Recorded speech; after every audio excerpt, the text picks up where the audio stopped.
Olá pessoal, estudaremos o Estatuto dos Servidores Públicos de Silva Jardim. Estudaremos em partes, por se tratar de um conteúdo extenso. Faremos exercício ao longo dos vídeos para estar fixando o conteúdo. É muito importante que você se inscreva no canal e ative o sininho também, para que você fique por dentro de lançamentos aqui no canal, tanto de vídeos como esse, né, dando continuidade, como também de materiais para venda, tá? Eu costumo disponibilizar simulados com questões autorais, com gabarito comentado, que ajudam demais, né, como material complementar para os seus estudos. Quando eles estiverem prontos, eu irei colocar os links na descrição deste vídeo, beleza? Bom, é isso. Bora começar!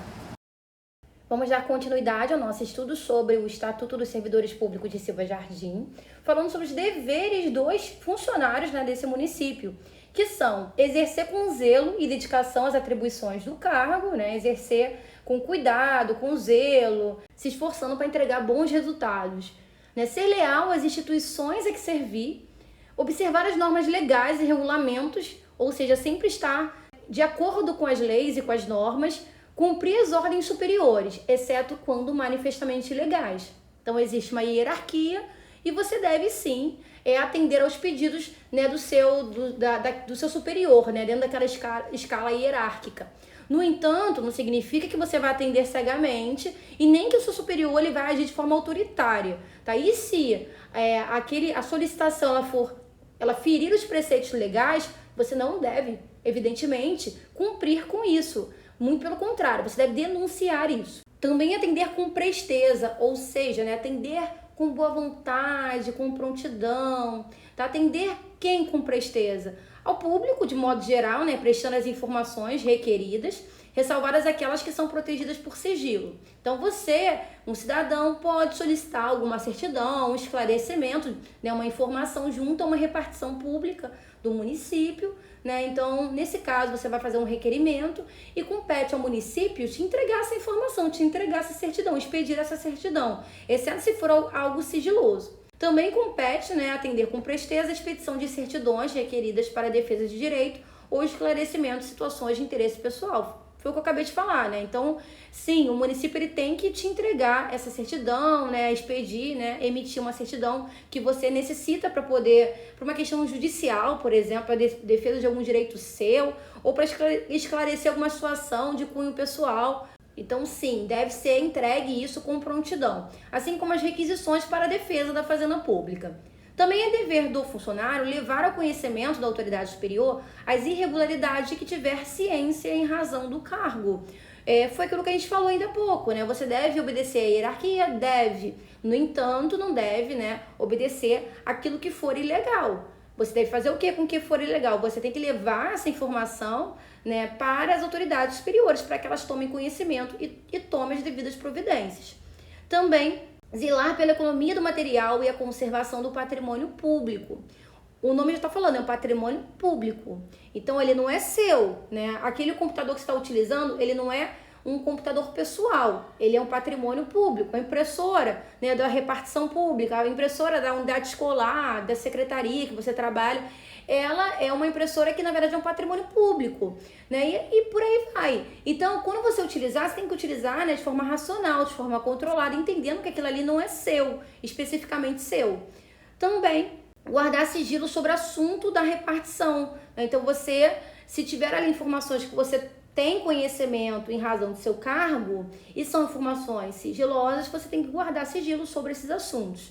Também manter conduta compatível com a moralidade administrativa, então agir dentro da moral, né, da boa-fé, ser assíduo e pontual ao serviço, frequentar o serviço, chegar na hora, não sair antes. Também tratar com humanidade as pessoas, ou seja, né, tratar as pessoas com educação. Também representar contra ilegalidade, omissão ou abuso de poder, tá? Então você deve sim se posicionar, né, em relação a alguma questão que está ferindo os preceitos legais. Você não pode se omitir e você deve se representar-se em relação à omissão de outrem, tá? E também contra o abuso de poder. Vamos falar agora das proibições. Ao servidor é proibido o quê? Ausentar-se do serviço durante o expediente sem prévia autorização da chefia, né? Se necessário for se ausentar rapidamente, né, por alguma questão, você tem que comunicar, né, previamente isso à chefia imediata. Também retirar sem prévia anuência da autoridade competente qualquer documento ou objeto da repartição. Você não pode simplesmente tirar. Você trabalha numa biblioteca, você vai lá e tira o livro, não protocola isso, não formaliza isso, simplesmente tira e leva para casa. Você não pode fazer isso. Você pega ali qualquer algum material, né, que você utilize, né, no seu ofício, né, e você leva para casa. Isso também não pode, né? Se necessário for, você tem que pedir autorização da, né, chefia competente. Também você não pode recusar fé a documentos públicos. Se o documento é público, você já entende que ele tem por si só, pela sua existência, ele já passa para você confiabilidade, ele já passa para você a intenção de que o que está escrito ali é verdadeiro, você tem fé. O documento público, só pela sua existência, ele já tem ali fé, ou seja, você já tem fé de que o que está escrito ali passou por todo um crivo, né? Por todo um cuidado do poder público. Então, o servidor público não pode simplesmente dizer que o que está naquele documento não tem fé, não é verdadeiro. Por exemplo, não pode colocar em xeque a veracidade de um documento público. Também não pode opor resistência injustificada ao andamento de documentos e processo ou execução de serviços. Então, não pode simplesmente, né, se opor a fazer o seu serviço, né, sem que tenha uma justificativa para isso. Também não pode promover manifestação de apreço ou desapreço no recinto da repartição. Isso é uma forma de proteger, né, as pessoas a nível moral, né, porque abre precedentes para a questão do assédio, né, questões envolvendo ali manifestações de apreço muito assintosas, né, ou até mesmo de desapreço. Então, é melhor que se evite isso. Também cometer a pessoa estranha à repartição, fora dos casos previstos em lei, o desempenho de atribuição que seja de sua responsabilidade ou de seu subordinado. Você não pode simplesmente colocar uma pessoa, um terceiro, que não é um servidor público, na repartição que você trabalha, para que esse terceiro ele faça uma tarefa que é sua, ou uma tarefa que é do seu subordinado. Isso é proibido. Também coagir ou aliciar subordinados no sentido de filiarem-se à associação profissional ou sindical ou a partido político. Você não pode, por exemplo, fazer uso do fato de você ser um chefe, né, de ser uma autoridade ali, para poder intimidar, para poder criar uma pressão para que um subordinado seu se afilie ao partido que você é afiliado, ou que você está à frente, por exemplo. Então você não pode coagir ou aliciar subordinados nesse sentido. Também manter sob sua chefia imediata em cargo de função de confiança, cônjuge, companheiro ou parente até o 2º grau civil. Né? Então você não pode ali colocar pessoas de parentesco muito próximo com você para trabalhar junto com você, né, nessa questão de você ser chefia imediata, de modo a evitar, né, situações de favorecimento. Também valer-se do cargo para lograr proveito pessoal ou de outrem em detrimento da dignidade da função pública. Né? Então você não pode fazer o uso do seu cargo de chefia, né, para poder se aproveitar disso, para poder solicitar, pedir para que um subordinado seu faça uma compra para você, né, que ele faça um favor para você, utilizando do medo, né, fazendo com que ele fique coagido, que ele tenha medo de ser demitido, então ele vai lá e faz. Isso na administração pública é mais difícil porque vocês são servidores públicos, né? As pessoas que passam em concurso público, elas se tornam servidores públicos efetivos, né? Ganham estabilidade depois de 3 anos de efetivo exercício. Então, isso é mais difícil de acontecer, né? O prejuízo, ser prejudicado por um chefe imediato, pode até acontecer, mas em outras situações, que não a demissão, que é algo que é um fantasma muito grande para quem trabalha em iniciativa privada. Também participar da gerência ou administração de empresa privada, de sociedade civil ou exercer o comércio, exceto na qualidade de acionista ou comanditário. Então, você sendo, né, servidor público, né, do município de Silva Jardim, você não pode ser gerente ou trabalhar na administração de uma empresa privada, né, de sociedade civil, exceto nessa situação, e nem exercer o comércio, tá? Exceto nessa situação que eu falei para você, de ser acionista ou comanditário. Também é proibido atuar como procurador ou intermediário junto a repartições públicas, salvo quando se tratar de benefícios previdenciários ou assistenciais de parentes até 2º grau e de cônjuge ou companheiro. Tá? Então você não pode atuar como procurador ou intermediário, tá? Junto a repartições. A única possibilidade é quando você, né, recebe plenos poderes para atuar em nome de alguém que é muito próximo, tem um parentesco muito próximo a você, né? Desde que seja para questões previdenciárias ou assistenciais. Também receber propina, comissão, presente ou vantagem de qualquer espécie em razão de suas atribuições, nem preciso falar, né? Isso é uma situação de corrupção. Praticar usura sobre qualquer de suas formas. O que é isso? Praticar usura é você cobrar taxas, você cobrar valores a mais em relação a serviços, né, que devem ser prestados pela administração pública, né? Valores abusivos, né? Então isso é proibido. Também proceder de forma decidiosa. Bom, muita gente não sabe o que é decidiosa. Olha essa palavra, eles colocam às vezes essa decidiosa como se fosse um dever de um funcionário público. Agir de forma decidiosa, como se fosse um dever, né? Porque você olha decidiosa, você pensa que é uma palavra, né, positiva, né? Então essa palavra passa essa impressão positiva. Só que decidiosa, uma pessoa decidiosa é uma pessoa preguiçosa. É aquela pessoa que faz as coisas com má vontade, sabe? Então, claro, é proibido agir dessa forma. Também utilizar pessoal ou recursos materiais da repartição em serviços ou atividades particulares, evidentemente. Né? Então, por exemplo, você trabalha numa empresa, você é responsável ali pelos motoristas, você pega o carro da empresa, leva para sua casa, viaja com a sua família. Isso não pode. Também cometer ao outro servidor atribuições estranhas ao cargo que ocupa, exceto em situações de emergência transitórias.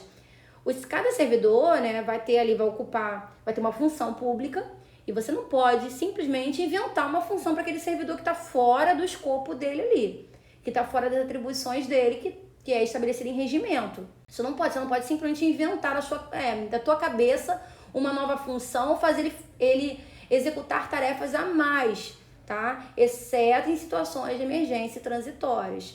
Também exercer quaisquer atividades que sejam incompatíveis com o exercício do cargo ou função e com o horário de trabalho, né? Então, todas as atividades que o servidor exerce devem ser compatíveis com aquilo que está previsto no seu cargo e não incompatíveis. Vamos falar das penas disciplinares, que são advertência, suspensão, demissão, cassação de aposentadoria ou disponibilidade, destituição de cargo em comissão e destituição de função comissionada. Bom, a pena de advertência é a mais leve de todas, né? A menos severa. Ela é aplicada por escrito, né? É uma chamada, né, que a sua chefia imediata faz em relação a alguma conduta sua que não foi compatível, né, com o que se espera de um servidor, violando alguma proibição que nós vimos as proibições, né, violando algumas das proibições, né, que são mais leves, né, que são mais aceitáveis, digamos assim.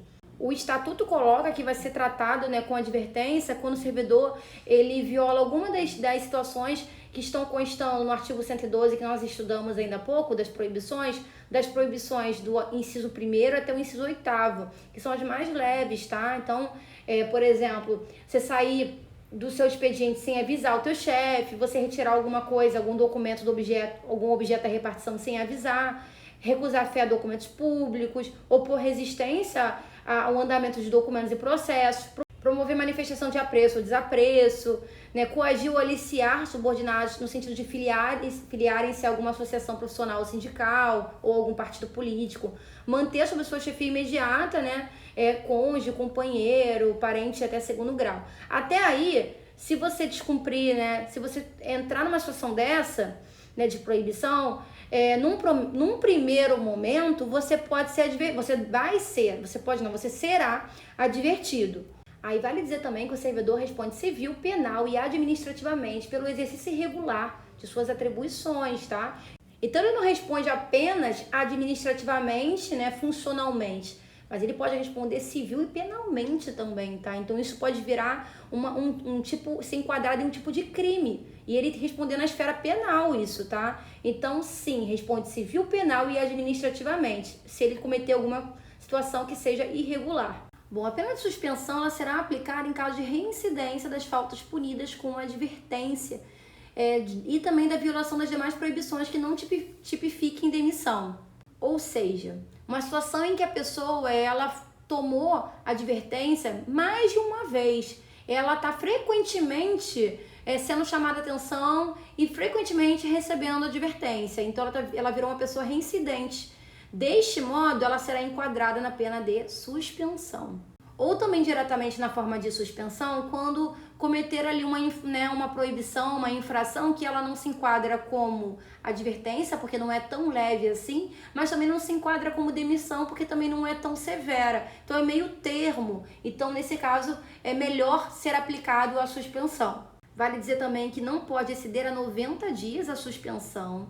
E as penalidades de advertência e suspensão terão seus registros cancelados após o decurso de 3 anos e 5 anos, respectivamente. Como a advertência é uma pena mais tranquila em comparação às demais, né, o tempo para ela expirar, digamos assim, perder a sua validade, ter os seus registros cancelados, é menor, é de 3 anos. Enquanto que a suspensão, que é um pouco mais severa que a advertência, acaba tendo um pouco mais de tempo ali para poder expirar, que são 5 anos. Além disso, será punido com suspensão de até 15 dias o servidor que injustificadamente recusar-se a ser submetido à inspeção médica. Então, o servidor não pode simplesmente falar, eu não quero passar por uma inspeção médica, um exame periódico, por exemplo. Ele não pode se negar a isso, tá? Isso é um dever dele, passar por toda essa questão da inspeção médica eventualmente. Então, se ele não fizer, ele se recusar de forma que não tem uma justificativa plausível, ele será penalizado com suspensão. Além disso, quando houver conveniência para o serviço, a penalidade de suspensão poderá ser convertida em multa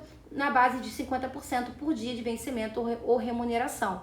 Quando a pessoa ela é suspensa dos serviços, ela não se deu bem, ela vai ficar em casa, mas ela não vai receber nenhum direito, nenhuma vantagem sobre isso. E esse tempo que ela ficou em casa não vai contar como tempo de serviço, sem contar que ela tem ali uma suspensão no seu currículo, digamos assim, na sua vida funcional. Uma hora vai expirar? Vai, mas por um tempo vai ficar ali registrado, tá? Então não tem nenhuma vantagem nisso não, tá?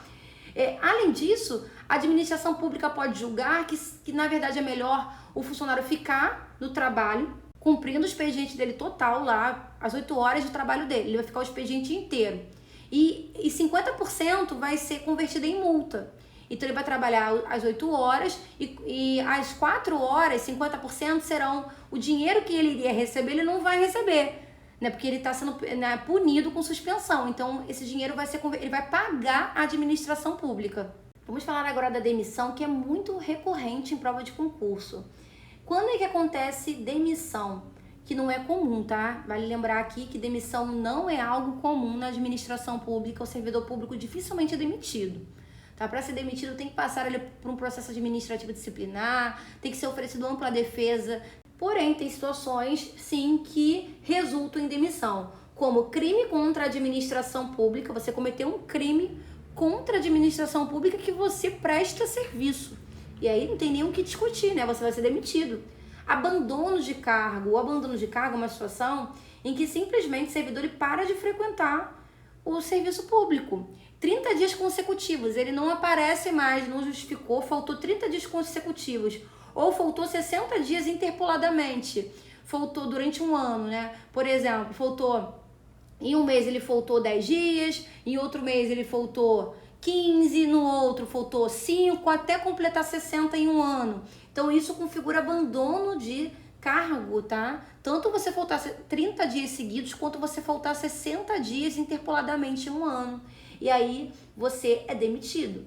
E na assiduidade habitual, então você sempre chega atrasado, é frequente isso, não é uma coisa que é excepcional, que é de vez em quando, não, é constante. Aí você também pode ser demitido.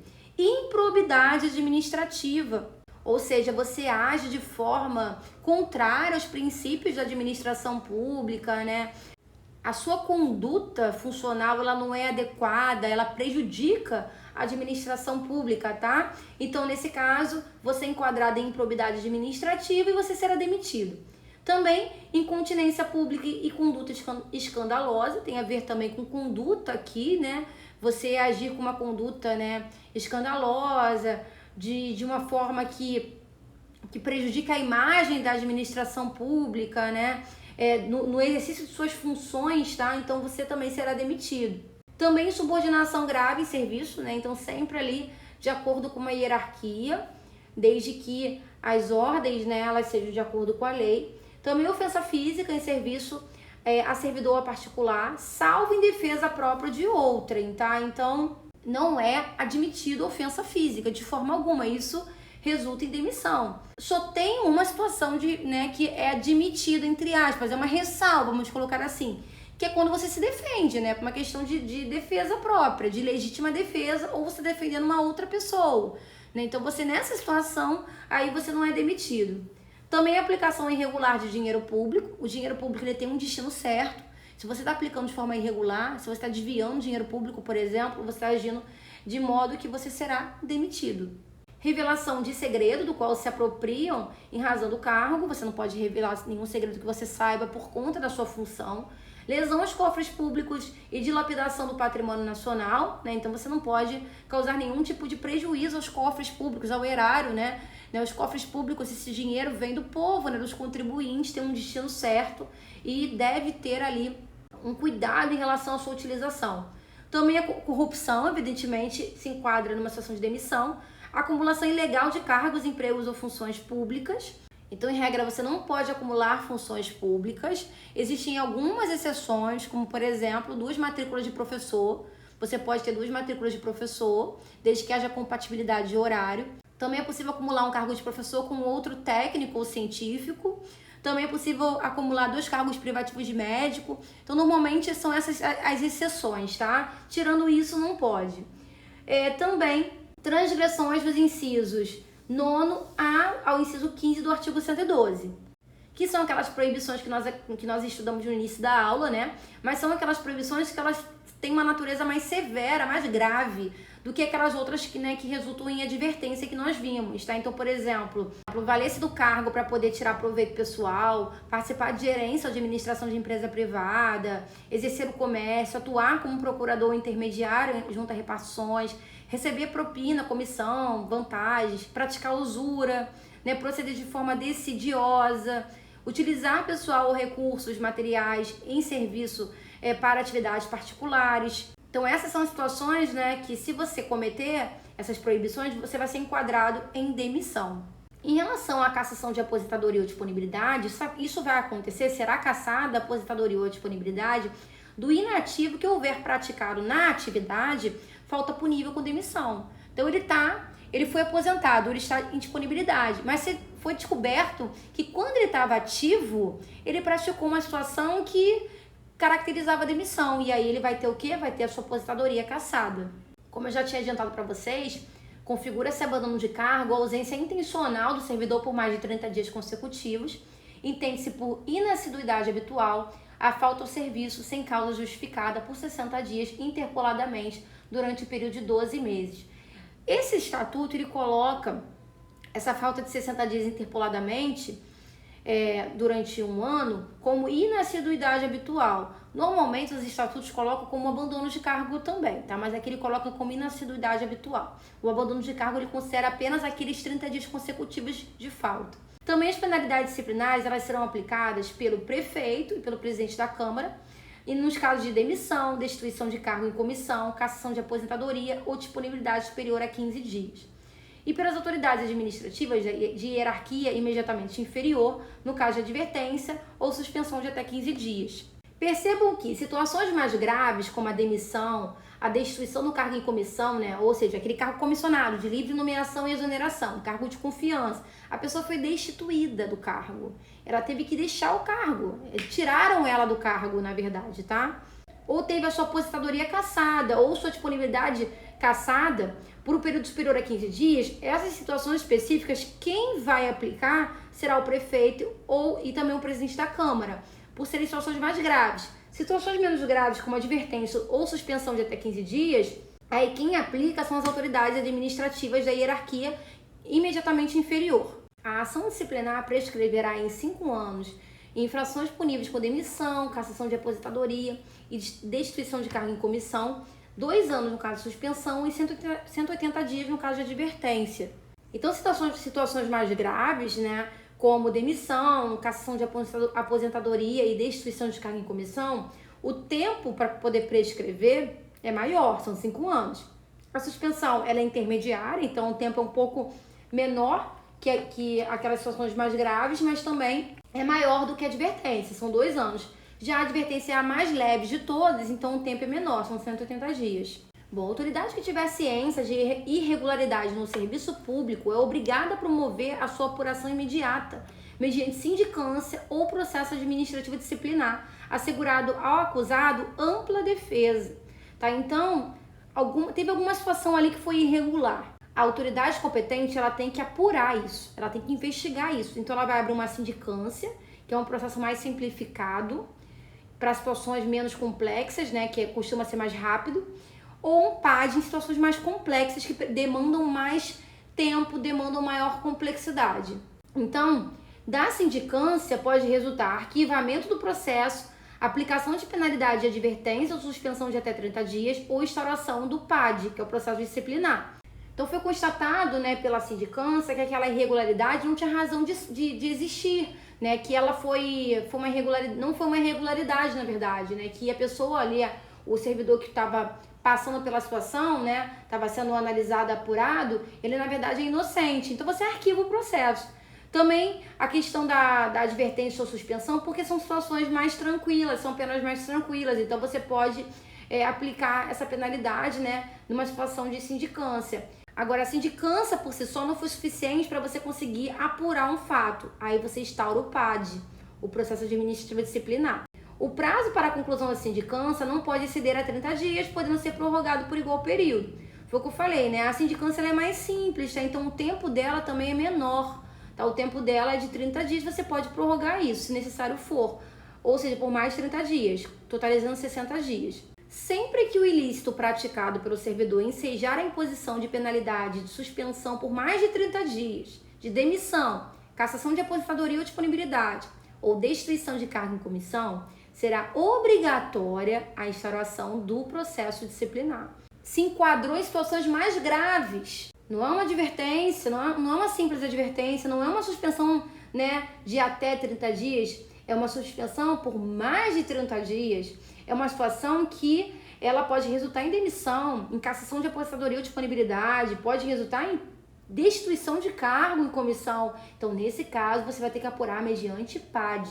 E o que é o PAD? O PAD é um instrumento destinado a apurar responsabilidade de servidor por infração praticada no exercício de suas atribuições ou que tem relação com as atribuições do seu cargo. Então, suspeita-se de que um servidor tenha cometido uma infração, né? Então, você vai ali analisar isso, vai abrir uma comissão, vai montar uma comissão para poder julgar isso, analisar e apurar e investigar esses fatos. O PAD, ele se desenvolve em 3 fases: a instauração, com a publicação do ato que constitui a comissão. A comissão é formada, né, por 3 servidores estáveis, que não tenham relação, claro, com a situação que está sendo investigada, né? Terá um presidente, que indicará entre eles o seu presidente. Tem o inquérito administrativo, que compreende a instrução, defesa e relatório, que é o processo de investigação em si, né, de apuração dos fatos. E o julgamento, né? O julgamento é a conclusão. Qual foi o resultado que você chegou? O que você julgou? Ele é inocente? Ele não é? Cabe uma denúncia no Ministério Público? O que cabe disso tudo que foi investigado? O prazo para a conclusão do PAD não excederá 60 dias, contados da data da publicação do ato que constituir a comissão, admitindo sua prorrogação por igual período, quando as circunstâncias o exigirem. Então, diferente da sindicância, que são 30 dias prorrogáveis por mais 30 dias, o PAD ele já tem um tempo maior por si só, sem prorrogação, por si só, ele já tem um prazo de até 60 dias. E admite-se também prorrogação por igual período, então pode chegar até 120 dias. Vamos fazer uma questão organizada pela própria Banco BDO, que está organizando o concurso de Silvia Jardim. Eu já disponibilizei para a venda simulados contendo questões autorais, com gabarito comentado, no formato de e-book para leitura. Tá? Vocês podem estar acessando os links, né, para a compra desses materiais através da descrição deste vídeo. Tem como os promocionais também, contendo outros materiais previstos, né, outros simulados, né, com conteúdos previstos para este concurso, beleza? Bom, o processo disciplinar se desenvolve nas seguintes fases. Número 1, instauração com a publicação do ato que constituir a comissão. Número 2, inquérito administrativo, que compreende instrução, defesa e relatório. Número 3, julgamento.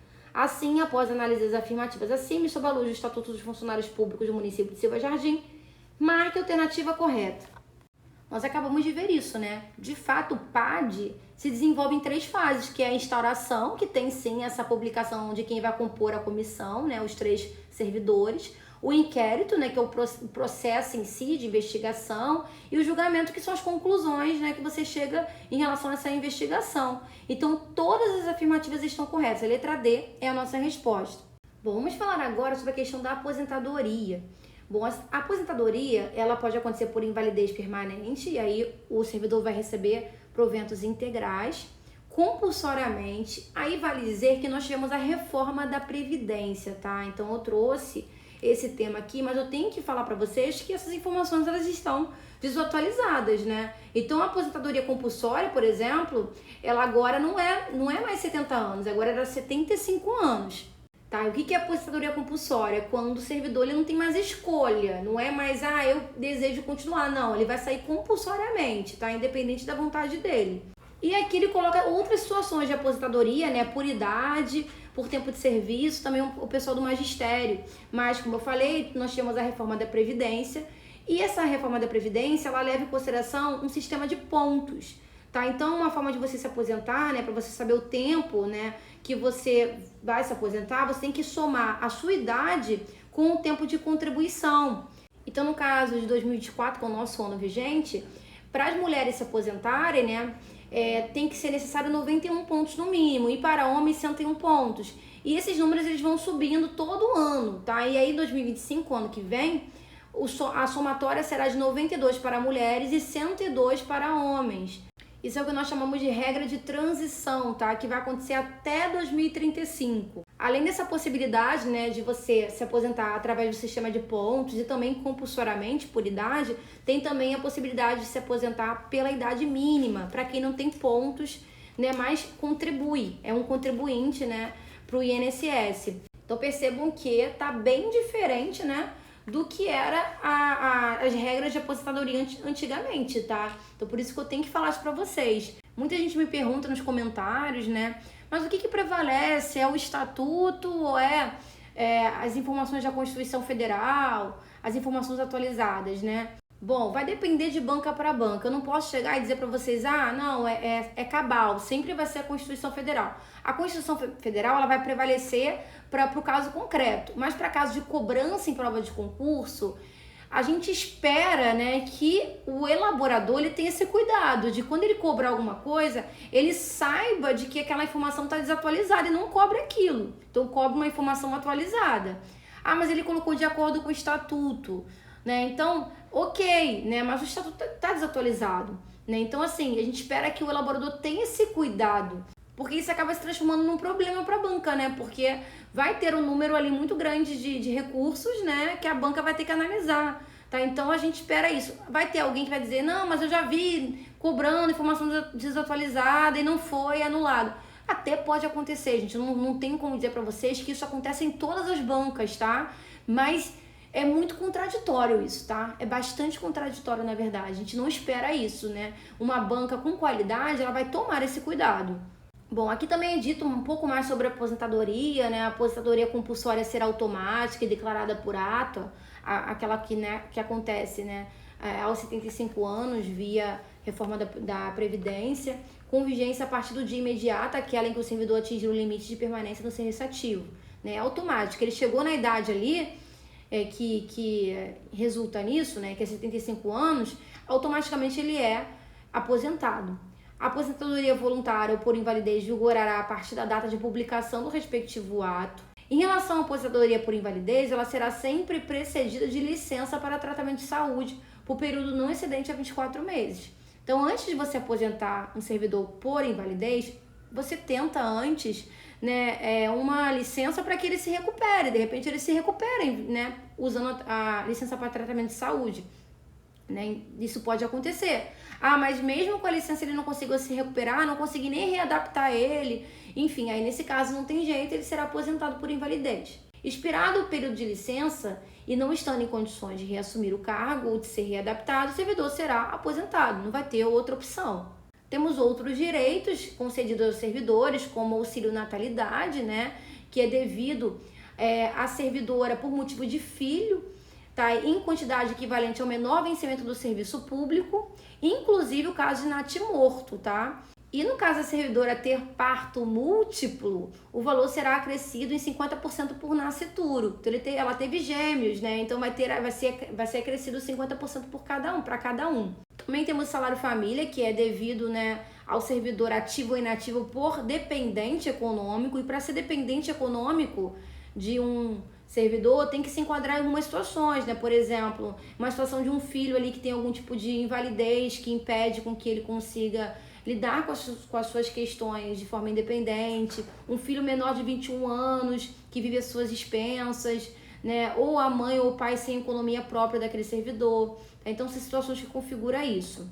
Temos a licença para tratamento de saúde, né, que será concedida ao servidor para que ele se cuide, para que ele se recupere de alguma situação envolvendo a sua saúde. Pode ser a pedido ou de ofício, ele pode solicitar ou pode a própria administração pública julgar necessário, com base em perícia médica, sem nenhum tipo de prejuízo à remuneração do servidor. Ele vai continuar recebendo enquanto tiver de licença.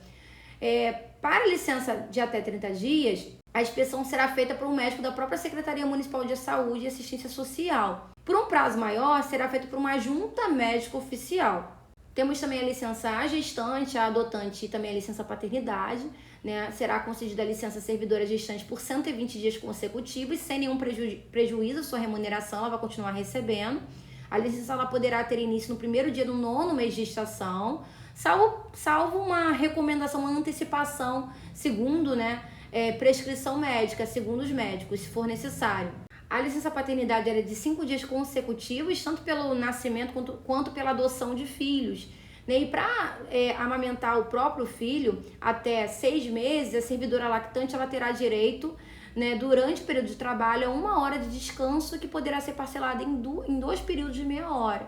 E no caso da servidora ela adotar ou obtiver a guarda judicial de uma criança de até 1 ano de idade, será concedida a ela 90 dias de licença remunerada. Temos também a licença por acidente em serviço, né, que vai acontecer com remuneração integral quando o servidor for acidentado em serviço. O que configura um acidente de serviço? É um dano físico ou mental sofrido pelo servidor, que pode ter relação imediata ou não. Tá? Pode ser imediata ou imediata com as atribuições do cargo. Inclusive, considera acidente de serviço durante o percurso, tá? Durante o percurso da residência para o trabalho e vice-versa, tá? Então, isso também considera como sendo acidente de serviço. Não é só estando ali, né, na repartição, não, mas durante o seu trajeto. E a prova do acidente será feita no prazo de 10 dias, prorrogáveis quando as circunstâncias, né, o exigirem.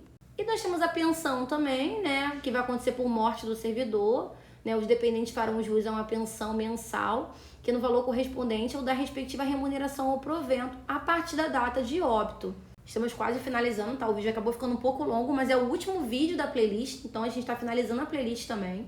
São ações consideradas como de necessidade temporária: combater surtos epidêmicos, né? Surtos epidêmicos, né, aqui de 6 meses, né, o tempo. Por exemplo, um surto de dengue, né, que acontece muito durante o verão, né? Então é um surto epidêmico, uma epidemia. Então, para combater, você precisa contratar pessoas, né, para poder atuar, por exemplo, na questão da fiscalização, da instrução, de orientação à população, enfim, epidemiológicas, né? Então, aí você faz essa contratação temporária por 6 meses. Para fazer recenseamento, são 12 meses. Para atender a situações de calamidade pública, uma situação de emergência, por exemplo, teve uma enchente, né? Teve ali deslizamento de terra, enfim, são situações de calamidade, 6 meses. Substituir professor, admitir professor visitante, inclusive estrangeiro, até 48 meses. Permitir a execução de serviço por profissional de notória especialização, inclusive estrangeiro, para áreas de pesquisa científica e tecnológica, até 48 meses. Uma situação muito específica, precisamos de um especialista, e você contrata excepcionalmente. Atender a outras situações de urgência, 6 meses. E executar convênios firmados com a União Federal, Estado e outros municípios. E para a gente estar fechando esse vídeo, também essa playlist, vamos fazer a última questão da Banco BDO, que diz o seguinte: sob a luz do Estatuto dos Funcionários Públicos do município de Cipa Jardim, assinar a alternativa incorreta, né, a errada. Letra A. O servidor será aposentado por invalidez permanente, sendo os proventos integrais quando declarados em acidente de serviço, moléstia profissional ou doença grave, contagiosa ou incurável, especificada em lei e proporcionais nos demais casos. A letra A tá certa, tá, gente? A questão da aposentadoria por invalidez, né, ela vai acontecer com proventos integrais, 100%. Vai receber 100% quando for uma situação de moléstia profissional, né? Ele teve um acidente de serviço, enfim. Nos demais casos são proporcionais mesmo. Letra B. A aposentadoria compulsória será automática e declarada por ato, com vigência a partir do dia imediato aquele que o servidor atingir a idade limite de permanência no serviço ativo. Perfeito, inclusive a idade limite ela mudou, né? São 75 anos. Tá certa a letra B. Letra C. A aposentadoria por invalidez será precedida de licença para tratamento de saúde por período não excedente a 24 meses, onde expirado o período de licença e não estando em condições de reassumir o cargo ou de ser readaptado, o servidor será devidamente reintegrado ao cargo de origem. Não, essa letra C tá errada, não tem nada a ver, o servidor não vai ser reintegrado. Reintegração não tem nada a ver com isso, tá? A reintegração é quando o funcionário foi demitido injustamente e ele retorna ao serviço público. Nesse caso, se você está tentando readaptar e não conseguiu, fez exercício de tratamento de saúde e não conseguiu, ele vai ser aposentado por invalidez, tá? A letra C está errada, é a nossa resposta. E letra D, a aposentadoria voluntária por invalidez vigorará a partir da data de publicação do respectivo ato. Essa informação está correta, tá? Portanto, a letra C é a nossa resposta por estar errada.